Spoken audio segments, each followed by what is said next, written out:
Hello నమస్తే అండి అందరికీ. ఈ వీడియోలో మామిడికాయ పులిహోర రెసిపీని చూపిస్తా. నేను చెప్పే విధంగా ఒక్కసారి ట్రై చేయండి, చాలా టేస్టీగా ఉంటుంది. సీజన్ కంప్లీట్ అయ్యేలోపు ఒక్కసారి ఈ పులిహోరని ట్రై చేయండి. ఎలా చేయాలో చూసేద్దాం.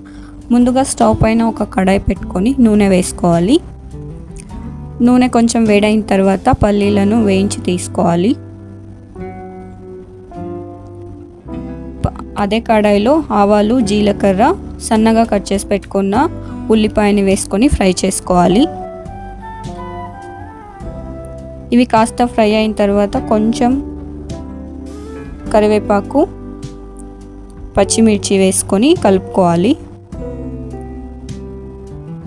ఈ టైంలో రుచికి సరిపడా ఉప్పు వేసుకొని అలాగే కొంచెం పసుపుని కూడా వేసుకొని కలుపుకోవాలి.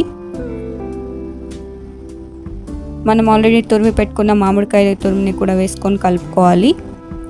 కొంచెం ఎండు కొబ్బరి తురుముని వేసుకోవాలి.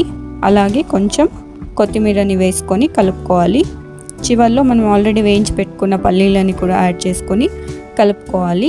ఆ తర్వాత కుక్ చేసి పెట్టుకున్న అన్నాన్ని ఇందులో వేసుకొని కలుపుకుంటే పులిహోర అనేది రెడీ అవుతుంది. ఎంతో టేస్టీగా ఉండే ఈ పులిహోర రెసిపీని ఒక్కసారైనా ట్రై చేయండి. ఈ వీడియో మీకు నచ్చుంటే లైక్ చేసి సబ్స్క్రైబ్ చేసుకోండి. Thank you for watching.